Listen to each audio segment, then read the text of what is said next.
ಬಹುಶಃ ನೀವೆಲ್ಲ ಪ್ರಶ್ನೆ ಮಾಡ್ತಕ್ಕಂಥದ್ದು ನನಗೆ ಅರ್ಥವಾಗಿದೆ. ಡಾಕ್ಟರ್ ಶ್ರೀಧರ್ ಅವರು ವೈದ್ಯರು ಹುಟ್ಟು ಅವ್ರ ತಂದೆನೂ ವೈದ್ಯರಾಗಿದ್ದರು. ತಿಪ್ಟೂರು ಮತ್ತು ತಿಪ್ಟೂರು ನಗರದ ಸುತ್ತಮುತ್ತ ಒಳ್ಳೆಯ ಹೆಸರು ಪಡೆದಂಥ ವೈದ್ಯರವರು. ಅವರ ಮಗ ಶ್ರೀಧರ್ ಅವರು ಕೆಲವು ಸಂಘ ಸಂಸ್ಥೆಗಳ ಕಟ್ಟಿಕೊಂಡು ಸಾಮಾಜಿಕವಾಗಿ ಸಾಕಷ್ಟು ಜನಕ್ಕೆ ಕೆಲಸವನ್ನು ಮಾಡ್ಕೊಂಡು ಬಂದಿರತಕ್ಕಂಥವ್ರು. ಬಹುಶಃ ಅವ್ರಿಗೆ ಬೇರೆ ಬೇರೆ ಜಿಲ್ಲಾ ಮಟ್ಟದ, ರಾಜ್ಯ ಮಟ್ಟದ, ತಾಲೂಕು ಮಟ್ಟದ ಪ್ರಶಸ್ತಿಗಳು ದೊರಕಿದ್ದಾವೆ. ಅದಕ್ಕೆ ನನಗೆ ಕೆಲವರೇನು ಪ್ರಸ್ತಾಪ ಮಾಡಿದ್ರು, ಈಗ ಪ್ರತಿನಿತ್ಯ ಬಂದ ರೈತರಿಗೆ ಸುಮಾರು 5 ಜನಕ್ಕೆ, ಕನಿಷ್ಠ 500 ಜನಕ್ಕೆ ಮಧ್ಯಾಹ್ನದ ಭೋಜನವನ್ನು ಕೊಡ್ತಕ್ಕಂಥ ವ್ಯವಸ್ಥೆಯನ್ನು ಅವ್ರ ಸಂಸ್ಥೆಯಿಂದ ಮಾಡಿದ್ದಾರೆ. ಅವ್ರ ಸಂಸ್ಥೆ ಹೆಸರು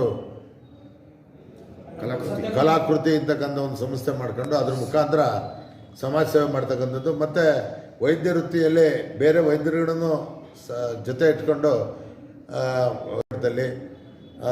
ನಗರದ ಮಟ್ಟದಲ್ಲಿ ಮಾಡ್ಕೊಂಡು ಬಂದಿದ್ದರು. ಅದ್ರ ವಿಚಾರವಾಗಿ ನೀವು ಕೆಲವರು ನನಗೆ ಪ್ರಸ್ತಾಪ ಮಾಡಿ ಅವ್ರನ್ನ ಇದೆಲ್ಲ ಪಾಪ ವೈದ್ಯರು ವೃತ್ತಿ ಮಾಡ್ತಕ್ಕಂಥ ಸಂದರ್ಭದಲ್ಲಿ ಫ್ರೀಯಾಗಿ ಮೆಡಿಸಿನ್ ಕೊಡ್ತಕ್ಕಂಥದ್ದು, ಫ್ರೀಯಾಗಿ ಆಪ್ರೇಷನ್ ಮಾಡ್ತಕ್ಕಂಥದ್ದು, ಇದೆಲ್ಲ ಸೇವೆ ಮಾಡಿದ್ದಾರೆ. ಅವ್ರಿಗೆ ನೀವು ಗುರುತಿಸಿ ಏನಾದರೂ ಮಾಡಿ ಅಂದಾಗ ನಾನು ಪಾಪ ಮುಖ್ಯಮಂತ್ರಿಗಳಿಗೆ ಗೊತ್ತಿಲ್ಲ, ಪಾಪ ಅವರು ನಾನೇನು ಕೊಟ್ಟಿದ್ರು ಗೌರವಯುತವಾಗಿ ಅದನ್ನು ಅವರು ಬರಿತಾಯಿದ್ರು, ಮಾಡ್ತಾಯಿದ್ರು. ನಾನೀಗ ಮುಖ್ಯಮಂತ್ರಿಗಳನ್ನ ಕ್ಷಮೆ ಹೇಳ್ತಾ ಇದ್ದೀನಿ.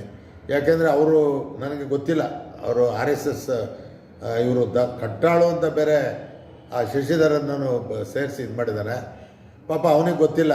ನಮ್ಮ ರಾಜ್ಯದಲ್ಲಿ ಬರೀ 2.5 ವರ್ಷಕ್ಕೆ ಮಾತ್ರ ನಗರಸಭೆ ಟೂಡಾ ಸದಸ್ಯರಾಗಿ ಮಾಡ್ತಾಯಿದ್ವಿ. ಈತನಿಗೆ ನನ್ನ ಮುಖ್ಯಮಂತ್ರಿಗಳು ನನ್ನ ಪತ್ರದ ಮೇಲೆ ವಿಶ್ವಾಸ ಇಟ್ಟು 5 ವರ್ಷಕ್ಕೆ ಮಾಡಿದ್ವಿ. ಅದು ಅದರಲ್ಲೂ ಉಲ್ಲಂಘನೆ ಆಗಿದೆ. ಆದರೆ ನಾನೊಂದು ಮಾನವತೆ ದೃಷ್ಟಿಯಿಂದ ಮಾಡಿದ್ದೆ. ಪಾಪ ಇವ್ರದ್ದು ನಂಗೆ ಗೊತ್ತಿಲ್ಲ. ನಾನು RSSನವ್ರಿಗೆ ನಾವೇನೋ ಸಪೋರ್ಟ್ ಮಾಡೋದಿಲ್ಲ, RSSನವರು ನನ್ನ ಸಂಪರ್ಕನೂ ಇಲ್ಲ, ಏನೂ ಇಲ್ಲ. ಇವರು RSSಗೆ ಹೋಗಿರೋದು ನನಗೆ ನನಗೆ ಗೊತ್ತಿಲ್ಲ. ಅದರಿಂದ ನಾನು ಈಗ ಮುಖ್ಯಮಂತ್ರಿಗಳನ್ನ ಮತ್ತು ನಮ್ಮ ಪಕ್ಷದವ್ರು ಯಾರೂ ಇವ್ರಿಗೆ ವಿರೋಧ ಮಾಡಿಲ್ಲ. ಅವನು ವೈಯಕ್ತಿಕ ವಿರೋಧ ಮಾಡಿದ್ದಾನೆ. ಅವನಿಗೆ ನಾನು ಸದಸ್ಯನಾಗಿ ಮಾಡಬೇಕಾದ್ರೆ ಉಲ್ಲಂಘನೆ ಮಾಡಿದ್ದಾನೆ. ಅದಕ್ಕೂ ಕೃತಜ್ಞತೆ ಇಲ್ಲ. ನಾನೇನು ಉದ್ದೇಶಪೂರ್ವಕವಾಗಿ RSSಗೆ ಸಪೋರ್ಟ್ ಮಾಡ್ತಕ್ಕಂಥನಲ್ಲ.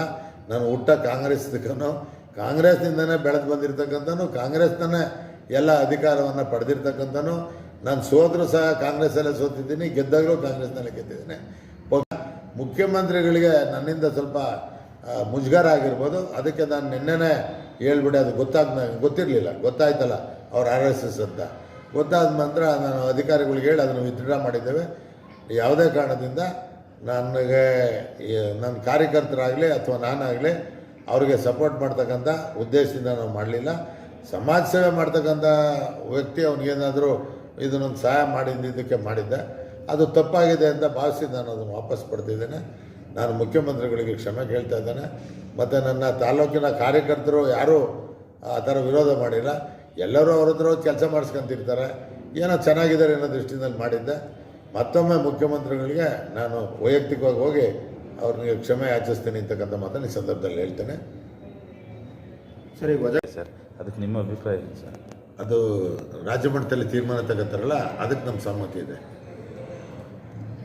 ತಪ್ಪು ಮಾಡಿಲ್ಲ. ಈಗ ಯಾಕೆ ಮಾಡ್ತಿದ್ದಾರೆ ಅಂತಲೂ ನನಗೆ ಗೊತ್ತಾಗಿದೆ. ಆದ್ದರಿಂದ ನಾನೇನು ಅದಕ್ಕೆ ನನ್ನ ಹಣೆಬರ ಬದಲಾವಣೆ ಆಗಲ್ಲ.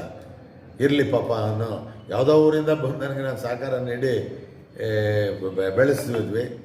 ಆಯಿತು, ಅದನ್ನೇನು ಹೇಳೋದು ಬೇಕಾಗಿಲ್ಲ. ಗೊತ್ತಾಗಿದ್ರೆ